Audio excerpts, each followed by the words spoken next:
मुझको भरपूर विस्तार दो माँ, श्रेष्ठ सपनों का संसार दो माँ। मुझको भरपूर विस्तार दो माँ, श्रेष्ठ सपनों का संसार दो माँ। आज की दिनचर्या, सबसे पहले जब दिनचर्या को हमें चेंज करना है तो ये जानना जरूरी है कि हमें दिनचर्या क्यों चेंज करनी है और क्या है दिनचर्या। अभी हम बेसिकली साधारण तौर पे ये समझते हैं कि दिनचर्या सामान्य सुबह से लेकर शाम तक के जो काम है उनको हमें करना है, लेकिन अगर उसको व्यवस्थित रूप में करा जाएगा तो उसका एक अलग प्रभाव पड़ेगा। सबसे पहले आप ये समझ ही रहे होंगे, ज्यादातर सभी यहाँ पे मैच्योर हैं, सब जानकार हैं कि हमारी जो दिनचर्या वो एक जो चल रही है आजकल की, तो आप उसको ध्यान से उसका अध्ययन करें तो आपको क्या लगता है कि सबकी दिनचर्या व्यवस्थित है?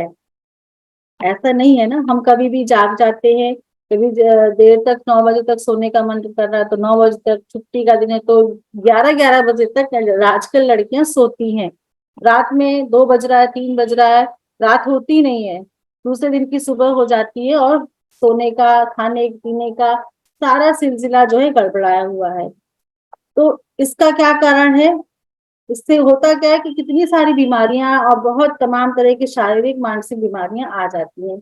तो हमें यहाँ पे अपनी दिनचर्या को बदलने की बहुत ज्यादा आवश्यकता है। पहली बात तो ये कि हम बच्चे को सिखा रहे हैं तो उसको भी जब वो बड़ा होगा, जब वो धरती पे आएगा, फिर कुछ दिनों बाद, कुछ सालों बाद वो स्कूल जाएगा, पढ़ने के लिए जाएगा, तो आपको लगेगा कि इसकी दिनचर्या जो शेड्यूल है पूरे दिन का व्यवस्थित होना चाहिए। अभी भी जो नई डिलीवरी होती है तो माताएं बड़ी परेशान हो जाती हैं कि ये तो सो नहीं रहा, ये कभी भी जाग रहा है, ये खा नहीं रहा, ये रो रहा है। तो अगर आप गर्भ से उसको ट्रेन कर देंगी तो उसकी दिनचर्या बहुत व्यवस्थित रहेगी, इससे आपको लालन पालन में भी दिक्कत नहीं आएगी। उसके बाद जब वो उसको स्कूल डेज शुरू होते हैं, पढ़ने जाता है, तो भी वो समय से उठेगा, समय से खाएगा, समय से सोएगा और एक व्यवस्थित दिनचर्या में रहेगा तो उसकी पढ़ाई होगी, उसके बाद जो भी गोल उसे चाहिए वो अच्छी से आसानी से वो पा सकेगा बिना किसी दिक्कत के। क्योंकि दिनचर्या, हमारे दिन कितने घंटे मिले? 24 घंटे मिले, सबको बराबर मिले, पर अगर हम उन्हें व्यवस्थित कर लेते हैं तो हमारे पास एक्स्ट्रा टाइम आ जाता है, उसमें हम दूसरे काम कर पाते हैं अपने विकास के लिए। तो इस तरह से आदर्श दिनचर्या को कहना चाहिए। तो दिनचर्या हुई, आदर्श दिनचर्या वो है जब हमारी जो नित्य क्रियाएं हैं या जो दिन भर के काम है उनकी क्रमबद्ध श्रृंखला हो जाती है और जो नियमित होती है और निरंतर होती है, वो हमारी आदर्श दिनचर्या हुई। इसका क्या प्रभाव पड़ता है? अगर हम आदर्श दिनचर्या पर, एक निश्चित दिनचर्या पे चलते हैं, तो आप लोगों ने सुना होगा बायोलॉजिकल क्लॉक, लेकिन ये काम कैसे करती है, इसकी क्या इंपॉर्टेंस है, तो ये आप शायद बहुत कम लोग होंगे जानते होंगे। ये जो बायोलॉजिकल क्लॉक है वो ऑटोमेटिक हमारे विधाता ने फिट करके रखी है। सभी प्राणियों में, जितने भी जीवधारी हैं उनमें ये बायोलॉजिकल क्लॉक होती है और ये सूर्य के उगने के साथ साथ फिर सूर्य अस्त होता है, तो इस तरह से ये पूरा साइकिल इसका चलता रहता है। सूर्योदय के साथ से हमारी कुछ क्रियाएं हैं सक्रिय होती हैं शरीर में, फिर सूर्य अस्त होता है, फिर कुछ क्रियाएं भी शरीर में सक्रिय होती हैं। तो ये पूरी व्यवस्थित दिनचर्या है जो भगवान ने बनाई है, ईश्वर ने बनाई है, जिसने हमारी पूरी सृष्टि रची, उसने एक ये पैटर्न दिया है सभी जीवधारियों को। और हम उससे जब नहीं चल पाते हैं तो आप देखिए, स्क्रीन पे देख रहे होंगे, अगर आपको दिख रहा है थोड़ा सा आप जूम करके उसे देखें कि हर एक फंक्शन का, हर एक ऑर्गन का एक टाइम है, उस और वह ऑर्गन उस समय, या वो समझ लीजिए सिस्टम उस समय वर्क कर रहा है, आप देखिएगा। तो इस तरह से हम अगर उस समय पे वो काम नहीं करते हैं तो वहां व्यतिरेक हो जाता है, परेशानी हो जाती है, वो क्लॉक गड़बड़ा जाती है। अब ये क्लॉक कहाँ से कंट्रोल होती है? हमारे ब्रेन से कंट्रोल होती है। ब्रेन में जो न्यूरॉन्स होते हैं वहां से कंट्रोल होती है और फिर एक एक शरीर की कोशिका एक तरह से एक घड़ी का काम करने लगती है। तभी तो वो हर ऑर्गन एक घड़ी के अनुसार चल रहा है। उसको कैसे पता कि ये हमारा इस समय हमारे पाचन का समय है, इस समय हमें एब्जॉर्प्शन करना है, इस समय हमें सोना है, क्योंकि हर सेल वो उसको पता है, उसकी घड़ी निश्चित है। तो ये जब हम नहीं करते हैं इसके अनुसार काम, तो सारी चीजें गड़बड़ा जाती हैं। जैसे आप घर में किसी दिन देर से उठते हैं, फिर आपने देर से काम करना शुरू किया, अब आपका ब्रेकफास्ट लेट हो रहा है, उसी समय अब अगर आपको कोई गेस्ट आ जाते हैं तो परेशान हो जाते हैं। आपका अभी कपड़े धोने का टाइम था, मशीन लगाने का टाइम था, और कोई आ गया, फिर पता चला कहीं अचानक से जाना पड़ा। तो आप हम लोग खुद ही, हम भी गृहिणी है, खुद भी कितना मतलब दिमाग एकदम पजल हो जाता है, अब क्या करें, कैसे करें, ये भी करना था, वो भी करना था। फिर शरीर में तो इतनी सारी क्रियाएं चल रही है, तो हमारा ब्रेन भी डिस्टर्ब हो जाता है, नहीं कर पाता है, और सारी सिस्टम बिगड़ जाता है, तो हमारे को तमाम बीमारियां हो जाती हैं, जो मानसिक भी होती हैं और शारीरिक भी होती हैं। इसीलिए इस समय ज्यादा बीमारी, एक तो वैसे भी खान पान शुद्ध नहीं है, वातावरण शुद्ध नहीं, ऊपर से हम उस सिस्टमेटिक ढंग से चलते नहीं है जो विधाता ने हमारे लिए चुना है। पहले के लोग इसीलिए स्वस्थ रहते थे क्योंकि पहले लाइट नहीं थी, व्यवस्था लाइट की कम थी, तो सूर्य के अनुसार जगते थे, सारे काम करते थे, और सूर्यास्त के साथ वो सो जाते थे, उसी हिसाब से भोजन होता था समय पे, तो वो ऑटोमेटिक सही चलता था, लोग स्वस्थ रहते थे। अब हमारे पास लाइट है, हम उसके अनुसार चाहे रात में कितनी देर तक जागे, चाहे रात में कभी तक खाना खाएं, तो ये सिस्टम हमारा गड़बड़ा गया है, इसे सही करना इसीलिए बेहद जरूरी है। तो ये हम जान गए कि निरंतर, नियमित, सुव्यवस्थित दिनचर्या आदर्श दिनचर्या होती है, जो बेहतर स्वास्थ्य की कुंजी है। हेल्थ इज वेल्थ, है ना, सबसे पहले शरीर स्वस्थ रहेगा तभी हम दूसरी चीजों को कर पाएंगे। तो एक तो ये आपको बताया कि क्यों दिनचर्या को आपको व्यवस्थित करना है, पहला कारण। दूसरा कारण है कि हमारे जो लाइफस्टाइल होती है उसका पूरा प्रभाव हमारे जीन्स पर पड़ता है। वो कैसे पड़ता है आपको बता चुकी हूँ डॉक्टर साहब, एपीजीन्स नाम की चीज होती है, एपीजीन्स एक होता है जो जीन्स के प्रभावों को सुप्त अवस्था में भी ले जा सकता है और जागृत भी कर सकता है, यानी प्रभावी भी कर सकता है और अप्रभावी भी कर सकता है। और ये एपीजीन जो एक स्विच के रूप में है, क्योंकि ये जीन्स के जो गुण है उसको एक्टिव कर रहा है और डीएक्टिव कर रहा है, तो ये स्विच की तरह काम कर रहा है। अब ये स्विच प्रभावित कैसे होते हैं, जो आप स्क्रीन पे इतनी सारी चीजें देख रहे हैं, हमारे वातावरण से, पॉल्यूशन से, स्ट्रेस से, लाइफ स्टाइल से, दुनिया भर की चीजें हैं जो इस पर प्रभाव डालती हैं। इसीलिए जरूरी है कि आप अपनी दिनचर्या में उन चीजों को शामिल करें जिससे आपको फायदा है, आपके शिशु को फायदा है। तो वो धीरे धीरे जो आपकी गलत चीजें होंगी आपके स्वभाव में, या बच्चा पूर्व जन्म से लेके आ रहा होगा, या आपके आनुवांशिक गुण उसके भीतर होंगे जो गलत होंगे, नकारात्मक होंगे, वो हट जाएंगे। जब अच्छी चीजों को शामिल करेंगे, बार बार करेंगे, तो उसका प्रभाव फिर जैसे वो चीजें होंगी वो ज्यादा प्रभावी होगी, उभर के आएंगी। इसलिए आपको अपनी दिनचर्या को बदलना है, उसमें कुछ चीजें आपको बताएंगे वो शामिल करनी है। अब तीसरा कारण ये देखिए कि आपका नर्वस सिस्टम, बच्चे का नर्वस सिस्टम 3rd वीक से ही बनना शुरू हो जाता है। तो जो सूचनाएं आप अभी बच्चे को देंगे वो उसके ऊपर गहरी छाप छोड़ लेती है, गहराई से जमा हो जाती है, फिर उसके साथ जीवन पर्यंत बनी रहती है, उसके काम आती है। और इसका विकास जो है इतनी तेजी से हो रहा है, आप एक सेल से लेके फिर 2 सेल होती है, फिर और सेल डिवाइड होते होते होते होते विभिन्न प्रकार की संस्थान बनते हैं और एक पूरा शरीर बन जाता है। तो आपको इसी समय से एक्टिव होने की जरूरत है, मतलब इसी समय से हमारी दिनचर्या बदली होनी चाहिए। 3 वीक्स, जब हमको पता ही नहीं होता है कि हम प्रेग्नेंट हैं, हमें पता चलता है 4th वीक के बाद। तो इसीलिए कहा जाता है कि अगर पहले से ही, विवाह के पहले से ही या गर्भधारण के 3 महीने पूर्व से ही दिनचर्या व्यवस्थित है, सुव्यवस्थित है और इन चीजों को शामिल किया जा चुका है, तो आपका जो भ्रूण होगा, जो बच्चे का नींव होगा, वो पहले से ही मजबूत होगा, पूरी तरह से स्वस्थ होगा, शारीरिक, मानसिक, भावनात्मक और सामाजिक और आध्यात्मिक रूप से स्वस्थ बच्चा होगा। इसी कारण आपको कहा जा रहा है कि आप अपनी दिनचर्या को थोड़ा सा बदले अपने बच्चे के लिए, उसके सफल जीवन के लिए, सुव्यवस्थित जीवन के लिए और एक सफल जीवन के लिए, प्रतिभाशाली बच्चा आपका हो। तो सबसे पहले यहाँ पे बात मुश्किल आती है सुबह जागने पर। तो इसको आपको, जो लोग जागती है उनके लिए बिल्कुल नहीं कहा जा रहा है, बहुत अच्छी बात है जो सुबह जग जाती है ब्रह्म मुहूर्त में, ब्रह्म मुहूर्त मतलब सूर्य उदय के पहले 1 घंटा, सूर्योदय के 1 घंटे पहले आपको जाग जाना है। उस समय क्या होता है जागने से?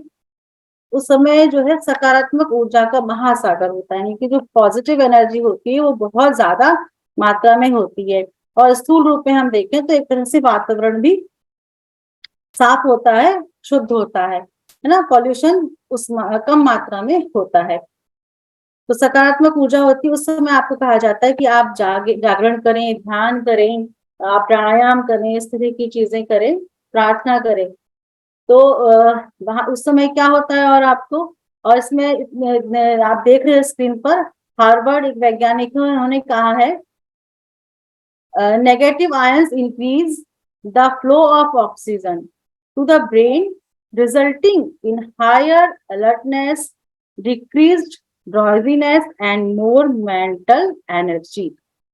तो आप समझिए उस समय नेगेटिव आयंस बनते हैं जो हमारे ऑक्सीजन लेवल को बढ़ाते हैं। इससे क्या क्या होता है आप देख रहे, अलर्टनेस बढ़ती है, जो ड्राउजीनेस है वो नष्ट होती है और हमारी मेंटल पावर बढ़ती है। तो बच्चे की मेंटल पावर बढ़ेगी जब आप ब्रह्म मुहूर्त में उठेंगे। इसके अलावा आप देख रहे हैं कि स्लीपिंग जो पावर होते हैं, जिनको डिसऑर्डर होता है, नींद नहीं आती है ना, इन सब के लिए भी आप अगर सुबह सही समय पे उठते हैं, ब्रह्म मुहूर्त में उठते हैं, तो मेलाटोनिन नामक हार्मोन जो है अच्छे से स्रावित होता है, अच्छे से आपको फिर नींद आती है। इसमें नींद की शिकायत फिर नहीं होती। इसीलिए कहा जाता है समय पे जागिए और समय पे सोइए, कोई दिक्कत नहीं आती। जब हम समय से नहीं जागते हैं तो समय से नहीं सोते तो हमारी नींद की शिकायतें भी होती हैं, और इस दौरान गर्भावस्था के दौरान नींद की शिकायत बहुत मिलती है। इस तरह से आप देखिए इंटरनेशनल जर्नल ऑफ योग एंड अलाइड साइंसेस के अनुसार पूर्व घोर अवधि के दौरान, पूर्व घोर मतलब सुबह के पूर्व उठने से वातावरण में नेगेटिव आयंस की उपलब्धता होती है। यह नेगेटिव आयन आसानी से हीमोग्लोबिन के साथ मिलकर ऑक्सी हीमोग्लोबिन बनाता है। जो साइंस के फील्ड के लोग यहाँ पे होंगे वो ये आसानी से समझ रहे होंगे।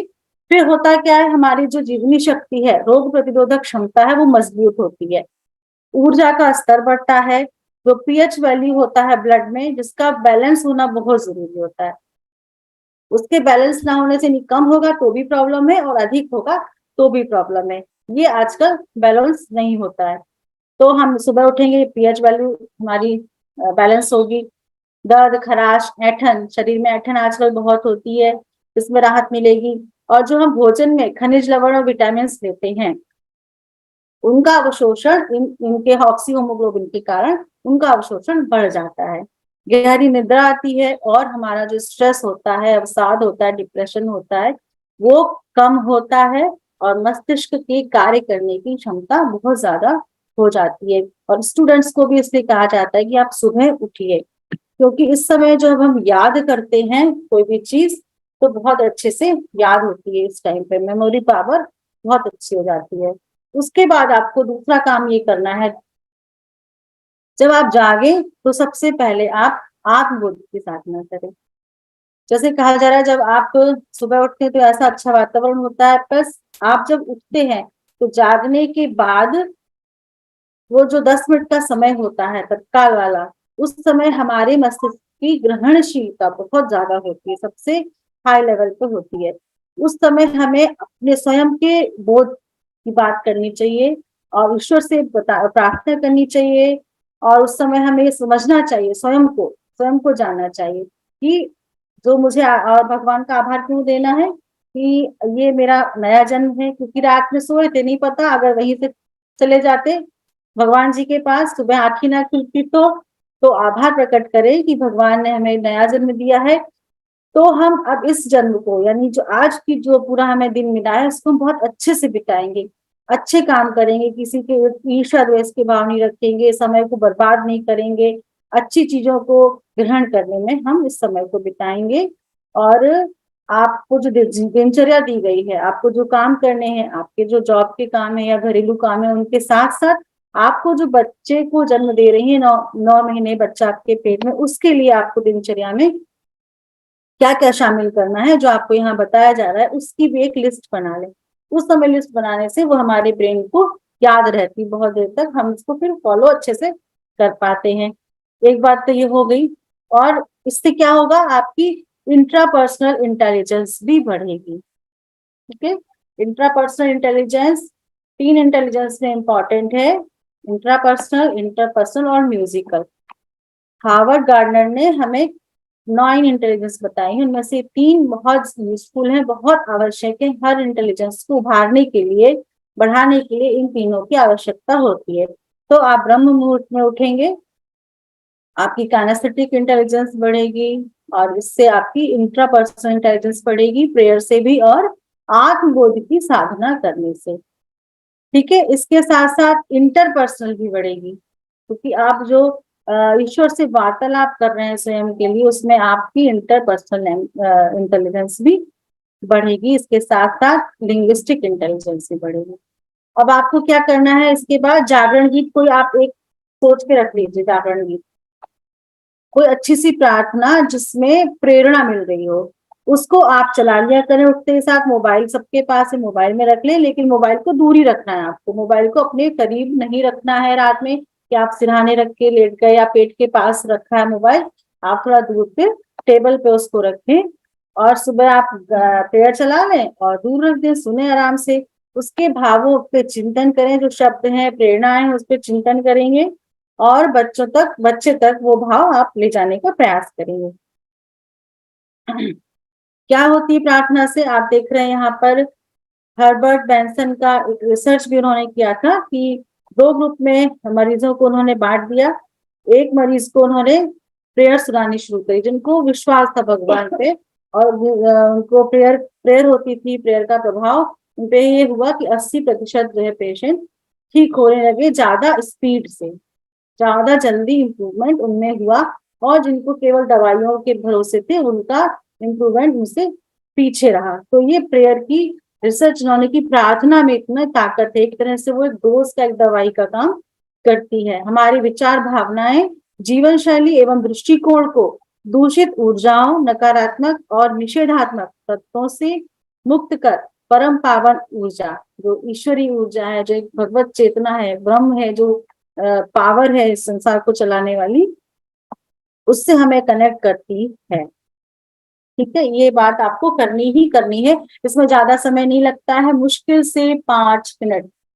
तो आप तुरंत उठेंगे ब्रह्म मुहूर्त में, तुरंत आप आत्ममुक्त की साधना करेंगे, आप प्रेयर चला देंगे और उस पर ध्यान करेंगे। बस 5 मिनट आपको उस पर लगने वाले हैं, तो इसको शुरू करिएगा धीरे धीरे, और दिनचर्या का चार्ट आपको भेजा जाएगा, उसमें आप टिक लगाइएगा। उसके बाद आपको क्या करना है, ऊषा पान करना है। रात को पानी अपने पास रख लीजिए, जनरली सभी रखते हैं। अगर आप तांबे के बर्तन में रख सकते हैं, साफ करके रोज रात में तांबे का बर्तन में पानी भर के रख ले, तो वो और भी अच्छा होता है। आपको क्या करना है, उकड़ू बैठना है, मतलब पंजों पर आपको बैठना है जमीन पे। जो अगर दिक्कत होती है, जैसे ज्यादा महीने हो जाते हैं तो उकड़ू बैठने में थोड़ी परेशानी होती है, तो आप चेयर पे भी बैठ के पी सकते हैं। आपको धीरे धीरे घूट घूट करके पीना है, गटागट नहीं पी जाना है। गटागट पानी पीना सही नहीं होता। आप जब भी पानी पिए, सुबह की बात ही नहीं है केवल यहाँ पर, आप जब भी पानी पिए, पानी को चबा चबा कर, कहा गया आयुर्वेद में, पानी को चबा चबा कर पीना है, और भोजन को पानी को चबा चबा कर खाना है, और भोजन को पीना है। तो भोजन को इतना चबाना है कि वो पानी सा बन जाए और उसको हम पी जाए, और पानी को घूट घूट करके थोड़ा थोड़ा पीना है, उसको धीरे धीरे जाना चाहिए। अगर ठंड है तो आप पानी थोड़ा सा गुनगुना कर लें। कोशिश करें कि आपका पानी जो है कम से कम आप 3 ग्लास 4 ग्लास पी लें। जो बिल्कुल आदत जिसकी नहीं, वो थोड़ा थोड़ा सा स्टार्ट करें, धीरे धीरे बढ़ाते चले जाएंगे तो आदत पड़ जाएगी। इससे क्या होगा आपको। और दूसरी बात ये कि आपको बिना ब्रश करे पीना है। रात में ब्रश करके सोते हैं, सुबह बिना ब्रश करे आपको पानी पीना है। तो जो भी यहाँ पे बैक्टीरिया होते हैं वो पेट में जाते हैं, फिर पेट में क्लीनिंग का काम करते हैं। ठीक है, पानी के साथ साथ वो अंदर जाते हैं और फिर सफाई करते करते चले जाते हैं। इससे क्या होता है, विषाक्त तत्व बाहर निकलते हैं, गुर्दे, आंत, त्वचा, इन सबकी सफाई होती है। ठीक है, पेट के रोग, जो एसिडिटी इस समय बहुत ज्यादा होती है, अपच होती है, कब्ज होती है, इन सब की शिकायत आपकी दूर हो जाएगी। पाचन की क्रियाशीलता आपकी बढ़ेगी, और वजन भी कम करने में ये सहायक होता है। ठीक है, इस तरह से आपको ऊषापान जरूर करना है। इसके बाद आपको थोड़ा सा नाश्ता लेना है, आपको भूखे नहीं रहना है पूरे टाइम, क्योंकि अभी आपको योगा भी करना है, बहुत सारे काम है। तो आप क्या करें, या तो ये थोड़े से ड्राई फ्रूट्स जो कहे इस तरह से आप अपने डब्बे में रख लें, और केवल ज्यादा मात्रा में नहीं लेना है। 5 नग जैसे आपने बादाम ले लिए, छुहारे ले लिए, अखरोट ले लिए 2, इस तरह से आपको लेना है। अगर ये नहीं है ड्राई फ्रूट्स, कोई दिक्कत नहीं है, हमारे पास शुद्ध चीजें हैं, सात्विक चीजें हैं, साधारण चीजें, वो भी उतनी ही लाभदायक होती है। आप सत्तू बना लें, जौ, चना, सोयाबीन, ये भी बहुत ही ज्यादा हमें ताकत देती है, पावर देती है, और सारी ही चीजों की पूर्ति करती है। तो इसको आप ज्यादा कटोरा भर के नहीं लेना है, बस 2 चम्मच सत्तू आपको ले लेना है, क्योंकि जैसे थोड़ा जी मिचलाने लगता है, गैस बनने लगती है, तो आपको ये शिकायत नहीं होगी अगर आप उस समय थोड़ा सा, जरा सा नाश्ता, आप सूक्ष्म नाश्ता इसलिए खाया, थोड़ा सा नाश्ता इसको आप ले लेंगे। अब आपको क्या करना है, आपको दैनिक कार्य करने हैं, तो आप म्यूजिक चला लें। अगर ये संभव नहीं है तो कोई बात नहीं, लेकिन अगर संभव है आप रूम के बाहर चला के छोड़ दें, आपके बाथरूम के अंदर तक आवाज आए तो अच्छा है, नहीं तो आप गुनगुनाते हुए, मुंह तो है ही हमारा अच्छा खासा टेप है, तो हम मुंह से गुनगुनाते हुए मस्ती में गीत गाते गाते, अच्छे गीत, फिल्मी गाने नहीं गाने, यहाँ पर कोई भी अश्लील तरह के गाने नहीं गाने, आपको प्रेरणाप्रद गाने गाने हैं, जो आपको हम वहाँ की पाठशाला ग्रुप में भेजते हैं। सुबह प्रातःकालीन संगीत जाता है, आप उसको सुनिए, और एक एक फोल्डर आप अपना खुद से बना लीजिए, ठीक है। इसके अतिरिक्त आप, हम हर प्रकार के गीत भेजते हैं, जिसमें देशभक्ति के भी होते हैं, भक्ति के भी होते हैं, और प्रेरणादायक संगीत होते हैं। गायत्री परिवार के प्रेरणादायक संगीत इतने सारे हैं कि हर गीत में कोई ना कोई प्रेरणा छुपी है, और वो बहुत अच्छी मात्रा में उपलब्ध है, तो हम वो सब आपको भेजने का प्रयास करते हैं। आप फोल्डर बना लें, उनको आप गुनगुनाते रहा करें, दिन में सुनेंगे तो आपको सुबह भी याद रहेंगे, आप गुनगुनाते रहिए, गायत्री मंत्र गुनगुनाते रहिए, गायत्री स्तवन गुनगुनाते रहिए, कुछ भी आप करते हुए ऐसा करें, क्योंकि संगीत जो है बहुत ही इम्पोर्टेंट है। इसकी पूरी क्लास एक अलग से हो चुकी है, और फिर आगे भी होगी, आपको समझाया जाएगा पूरा डिटेल में। पर यहाँ मैं इतना बता देना चाहती हूँ कि संगीत गूंजने वाले हो, तेज आवाज के संगीत नहीं सुनने हैं, सुरीली आवाज के संगीत सुनने हैं। इससे क्या होता है, हमारे ब्रेन की न्यूरोजेनेसिस, जो न्यूरॉन्स की प्रोडक्टिविटी है, न्यूरॉन्स बनने की क्रिया है, वो सक्रिय हो जाती है, तेजी से हो जाती है, जिससे शारीरिक, मानसिक और भावनात्मक विकास तेजी से होता है। तो संगीत जरूर सुने आप, इसलिए कहा जाता है, आपको दिनचर्या में आप देखिएगा बार बार संगीत की जिक्र किया गया कि आपको संगीत करते करते ये काम करना है, संगीत करते करते भोजन बनाना है, संगीत करते करते शाम का भोजन बनाना है, ठीक है। आप कोई हॉबीज कर रहे हैं, ड्राइंग, पेंटिंग कर रहे हैं खाली समय में, तो आप म्यूजिक बजा लें, क्योंकि इसका प्रभाव बहुत ज्यादा है।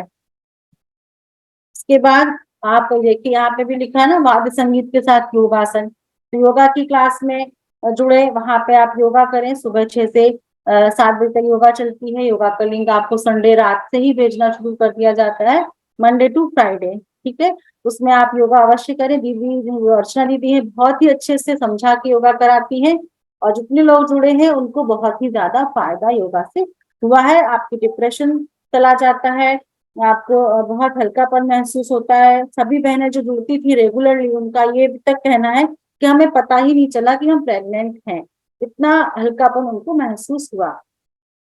तो आप योगा की क्लास में अवश्य जुड़ें, और घर पे करते हैं, बीच में आप उनकी क्लासेस ज्वाइन करके आप सीख लें। अगर आपको टाइम नहीं मिलता रोज का, फिर आप शाम को करना चाहते हैं, थोड़ा लेट करना चाहते हैं, तो आप करें, लेकिन सीख कर ही करें, सही गलत नहीं करना है, इसलिए क्लास में जुड़ना बहुत आवश्यक है। तो म्यूजिक के साथ वो भी करें। फिर थोड़ा सा आप जप और ध्यान का इसमें अपनी दिनचर्या में जरूर छोड़ना है। जप क्या है, जप एक जो मंत्र होते हैं, जैसे अभी हम तो यहाँ पे कहेंगे कि आप गायत्री मंत्र को जरूर अपने जप में शामिल करें, अपनी पूजा में, अर्चना में शामिल करें। कोई भी मंत्र करते हो कीजिए, कोई दिक्कत नहीं है, लेकिन गायत्री मंत्र को आप अवश्य करिएगा। उसको अभी हम बताते हैं कि उसकी कितनी महत्ता है, कितने लोगों ने उसको बताया है कि इसका क्या महत्व है। जब एक विशेष क्रम में हमारे शब्द उसमें गुंफन शब्दों का होता है, और जब विशेष तरह के विशेष लय से गाए जाते हैं, तो हमारे शरीर में एक विशेष संवेद स्पंदन होते हैं, वाइब्रेशन होते हैं, जो हमारे जो ग्रंथियां हैं शरीर में, जिनको हम मर्म भी कहते हैं, उन स्थलों पर प्रभाव डालता है और उससे हमारा जो शरीर है, मन है, उस पर पॉजिटिव प्रभाव होता है। भाई 5 मिनट करिए, 10 मिनट करिए, पर यहाँ से फिर नहीं कि माला लेके बैठ गए और ऐसे ऐसे करते जा रहे हैं और इधर उधर करते जा रहे हैं, ऐसे ऐसे कर रहे हैं और मंत्र हो रहा है, जप हो रहा है, ये बिल्कुल भी जप नहीं है। आप तीनों शरीर से, मतलब मन से और चित्त से, भावनाओं से आप जुड़े, फिर आप मंत्र करें, चाहे आप 5 ही मिनट करें, कि पूरी भावना के साथ, पूरे मन के साथ भगवान से जुड़े। जो भी सत्ता आप मानते हो, ईश्वरीय सत्ता, ब्रह्मांड की सत्ता, जो भी है, उसको आप उसके साथ अपना जुड़ाव महसूस करें और फिर पूरी भावना से जप करें। दूसरी बात, ध्यान को भी आप ऐसे आप क्लास में कराया जाता है, आप ध्यान को शामिल करें। 5 मिनट से शुरू करें, मन नहीं लगता शुरू में, 10 मिनट, 15 मिनट, 25 मिनट। अगर सुबह बहुत ही मुश्किल है कि आपको समय ध्यान का नहीं मिल रहा है, तो आप शाम को जरूर ध्यान करें। और नाद योग की साधना वो हम लोग रोज डेली भेजते हैं, आप उसको चला लें। वो 6 बजे के आसपास भेजते हैं, पर अगर आप उस समय भी वर्किंग है, देखिए घर में जो है वो समय निकाल सकती हैं, क्योंकि कहीं भी जाना होता है तो हम समय निकालते हैं। तो आप अभी समय समझिए कि हमारे शिशु का प्रशिक्षण चल रहा है, हम अपने शिशु को सिखा रहे हैं, तो आपको समय निकालना ही निकालना है। आप किसी भी तरीके से समय निकालिए और आप करिए। और जो वर्किंग है, बाहर जाती है, जॉब करती है, आप जब आप फ्री हो जाएं घर के कामों से, तो आप एक बार ध्यान करके ही सोएं। ध्यान जरूर करें, और स्वाध्याय भी बताया जाएगा आगे शाम की जब बात होगी, तो स्वाध्याय और ध्यान को आपको भी शामिल करना है। इस तरह से उसको शामिल जरूर करना है, चाहे आप उसको आगे पीछे कभी कर लें। ध्यान में क्या होता है, हम पूरी इंद्रियों को, जो हमारी इंद्रियां दिन भर भटकती है ना, इधर उधर खाने में, घूमने में और टीवी देखने में, दुनिया भर की चीजों में, उनको हमें समेटना है एक साथ, ताकि एक शक्ति का संचार हो सके, शक्तियां सारी संगठित हो सकते हैं। वो जगह जगह की चीजों में उलझी रहती हैं, बिखर जाती हैं। तो हम मन को क्या करते हैं, एक साथ करते हैं, इंद्रियों पर संयम करते हैं, अपने मन को एकाग्र करते हैं, फिर अंदर की यात्रा करते हैं। फिर मन को श्रेष्ठ विचारों में स्नान कराना और रमण करना ही ध्यान कहलाता है। जब वो शक्ति हमारी इकट्ठी हो जाएंगी, तो हम उसका सही नियोजन कर पाएंगे अपनी शक्ति को। आपका शिशु अभी से ध्यान का आदी हो जाएगा, उसकी आदत हो जाएगी ध्यान करने की, और आगे फिर जब वो ध्यान करेगा तो हर चीज में वो सफलता प्राप्त करेगा, उसका पढ़ाई में मन लगेगा। ध्यान करने से, जप करने से क्या होता है, ये आप देख रहे हैं स्क्रीन पर, निर्णय लेने की क्षमता बच्चे में आ जाती है। समाधान समस्या का आसानी से कर पाएगा, जब निर्णय ले पाएगा तो समस्या का समाधान अच्छे से कर पाएगा। इच्छा शक्ति, दृढ़ संकल्पवान हो जाता है, जो भी संकल्प लेगा वो अच्छे से उसको फॉलो अच्छे से कर पाएगा, पूरा कर पाएगा। सीखने की लर्निंग स्किल्स बढ़ जाती हैं, जागरूकता बढ़ जाती है और एकाग्रता बढ़ जाती है, अनुभूति करना ठीक से आ जाता है, मन की चंचलता समाप्त हो जाती है, स्मरण शक्ति बढ़ जाती है। ये कैसे होता है, ध्यान से हमारे, जो आप देख रहे हैं एक सिंगुलेट कॉर्टेक्स है, वहां पर वो होता है हमारे विचारों का केंद्र, मन की चंचलता होती, वहां से ज्यादा आ जाती है। तो जब हम ध्यान करते हैं तो वो सिकुड़ता है और मन की चंचलता समाप्त हो जाती है, नए विचार आने लगते। जब मन चंचल चंचल कम होगा, इधर उधर नहीं भटकेगा, तो नए विचार आएंगे, अच्छे विचार आएंगे, है ना।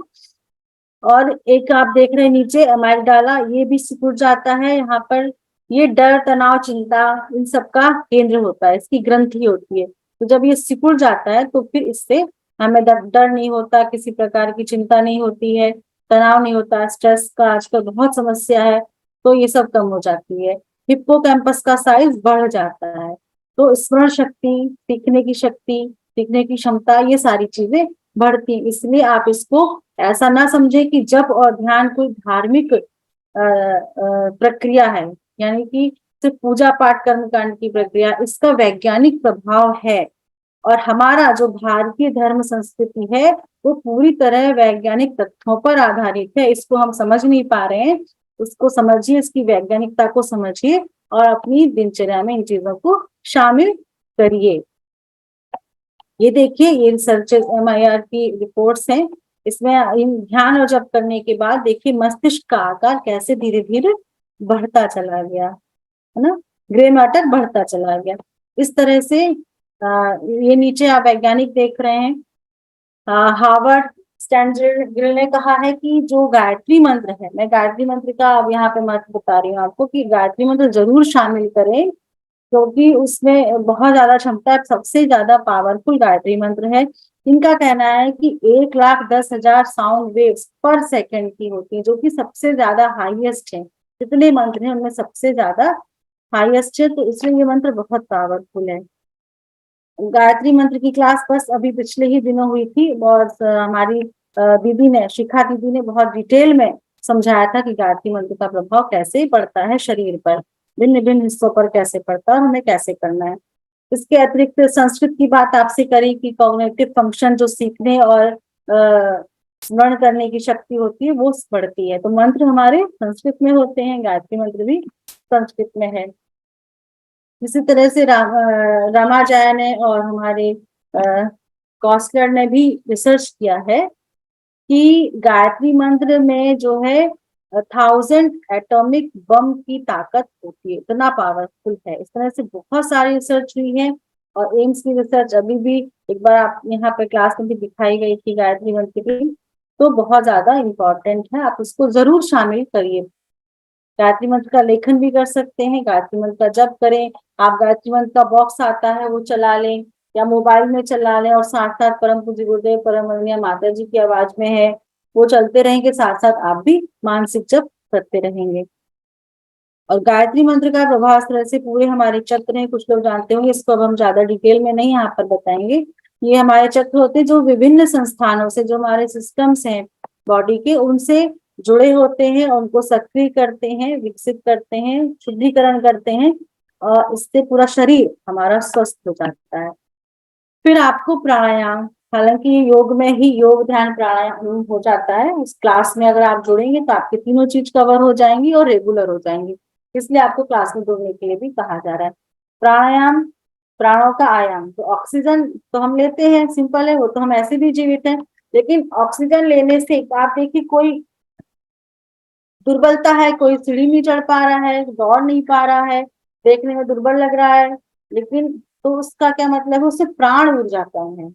ऑक्सीजन तो सभी ले रहे हैं, तभी तो जीवित है, लेकिन जो ये दुर्बलता दिखाई दे रही है, जो जीवनी शक्ति कमजोर है, ये सब प्राण की वजह से। प्राण एक डिफरेंट तत्व है जिसकी आवश्यकता हमारे शरीर को होती है, जिसके कारण हमारा शरीर खड़ा है, जिसके कारण हम देख पाते हैं, हमारी अंदर की चीजें बाहर, जो हमारे शरीर के लिए लाभकारी नहीं, वो बाहर निकलती हैं। तो प्राणायाम के माध्यम से हम प्राणों का आयाम करते हैं, अपने भीतर प्राणों को ले जाने का अभ्यास करते हैं। वातावरण में जो प्राण है उसको पहले आकर्षित करने का प्रयास किया जाता है, फिर भीतर जा रहा है वो प्राण, हमारे रोम रोम में समा रहा है, हमें सक्रिय, स्फूर्तिवान, स्वस्थ बना रहा है। ऐसा अभ्यास किया जाता है ब्रीदिंग एक्सरसाइज के साथ में, ब्रीदिंग एक्सरसाइज के माध्यम से। तो आप प्राणायाम को जरूर स्थान दीजिए। योगा प्राणायाम के पहले आपको ध्यान रखना है कि भोजन आप 3-4 घंटे पहले कर लेंगे, और पानी लगभग आधे घंटे पहले पी चुके हो। तुरंत पानी पी के या तुरंत भोजन करके आपको योगा प्राणायाम नहीं करना है। फिर आप यज्ञ को शामिल करिए। यज्ञ का बहुत महत्वपूर्ण स्थान है हमारे जीवन में, और ये करना चाहिए। बस यहाँ पे इतना हम जरूर कर सकते हैं कि आप इसको सूक्ष्म रूप में कर लें, यानी कि छोटे पद्धति में कर लें। इसके बाद आप संडे को या किसी छुट्टी के दिन आप उसको व्यवस्थित रूप से सभी लोग मिलजुल कर लें। क्रम रोज का नहीं बन पाता है छोटे में भी, तो अभी आपको बताएंगे बलि वैश्व यज्ञ, उसको जरूर करेंगे अपने छोटे से साधन में, छोटी सी क्रिया में वो हो जाता है। लेकिन आपसे निवेदन है कि एक दिन, जब तक कम से कम आपकी गर्भावस्था है, घर में आपके और लोग हैं, उनके सहयोग से आप छुट्टी के दिन यज्ञ जरूर कर लें। इसके बहुत सारे आपको यूट्यूब पे भी मिल जाएंगे, शांति कुंज वीडियो पे जाएंगे तो वहां पे यज्ञ का आपको कर्मकांड मिल जाएगा, यज्ञ कर्मकांड का पूरा ऐप भी है, उस पर आप कर सकते हैं। इसके अलावा बहुत से लोग, मुझे लगता है, गायत्री परिवार के यहाँ जुड़े हैं तो उन्हें यज्ञ करना आता है। इससे क्या होगा, यज्ञ की यज्ञ की द्वारा आपकी इंटरपर्सनल, म्यूजिकल और इंट्रापर्सनल 3 प्रकार की इंटेलिजेंस बढ़ेगी, जो तीनों ही बेहद आवश्यक हैं। यज्ञ कितने प्रकार के होते हैं? संविधा यज्ञ जैसे कहा, ये आप संडे के दिन, छुट्टी के दिन कर लें। दीप यज्ञ आप कर सकते हैं आरती के पहले ही, आरती आपको कहा जाएगा शाम की क्रिया में करने के लिए। तो दीप यज्ञ भी बहुत सरल है, आप मुश्किल से 15-20 मिनट भी आप खत्म कर सकते हैं। पवित्रीकरण करा आपने, थोड़ा सा पवित्रता का भाव किया जल लेकर, आचमन किया, मन बुद्धि अंतःकरण की सफाई के लिए, स्थूल सूक्ष्म कारण की सफाई के लिए।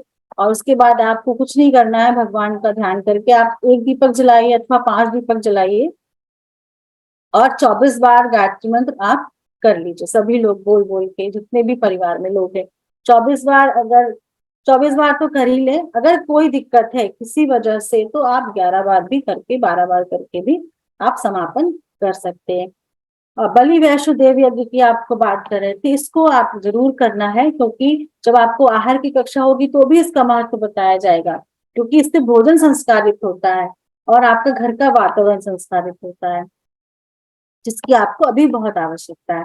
इसको क्या करना है, आप देख रहे हैं ऐसा पात्र आपको मिल जाएगा, हमारे गायत्री परिवार के सभी संस्थानों पर ऐसा पात्र होगा। अगर आपको ये नहीं मिल पाता है तो आप कोई भी पुरानी कटोरी ले ले और इसको इस तरह से गैस पर रखेंगे, गर्म कर लेंगे।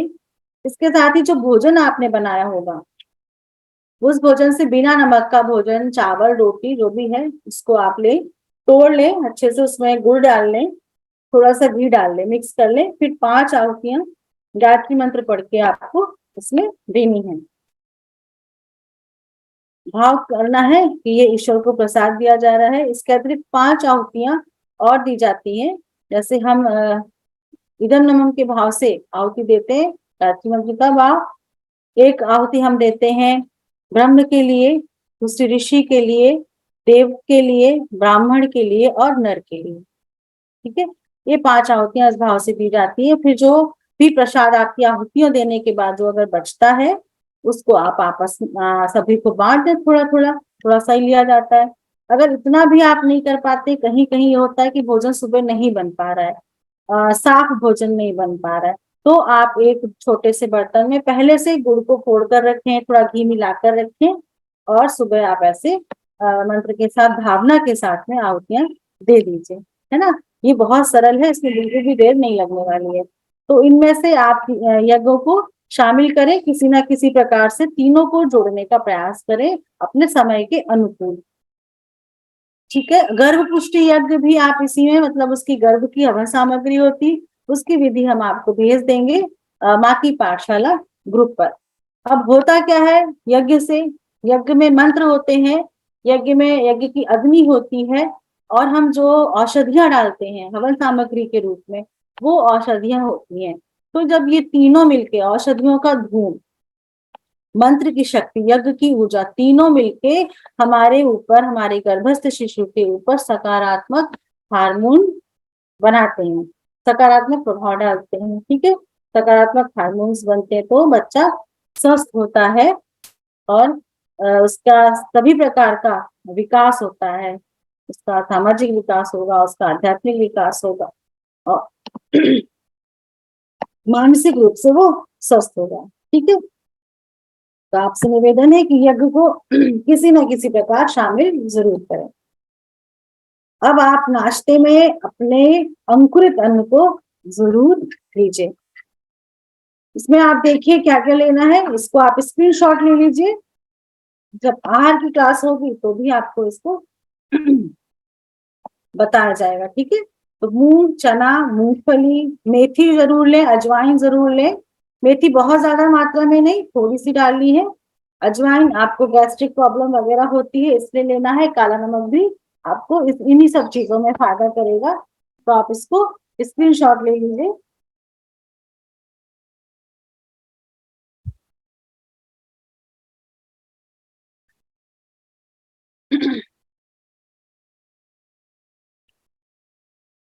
इससे क्या होगा, आपको ये 1 कटोरी जरूर लेना है ना। विटामिन आपकी क्या करते हैं, रोग प्रतिरोधक क्षमता बढ़ाएंगे, टूट फूट की मरम्मत करने में सहायता मिलती है विटामिन से। मिनरल्स हड्डी, दांत, हृदय, मसल्स, नर्व्स के डेवलपमेंट में सहयोग करेंगे। फाइबर्स जो कब्ज की शिकायत होती है वो उसमें बहुत सहयोग करते हैं सफाई करने में। और एंजाइम्स बनेंगे विभिन्न प्रकार के जो पाचन में सहायक करते हैं। पोषक तत्वों का अधिक अवशोषण होगा। अजवाइन में सक्रिय एंजाइम होते हैं जो एसिडिटी से बचाते हैं, अपच और सूजन से भी बचाते हैं, गैस से राहत देते हैं। ठीक है, और अंकुरित करने से उसकी पावर बढ़ जाती है इन सब चीजों की। और ये अंकुरित अन्न जो है एक अच्छा एंटीऑक्सीडेंट होता है।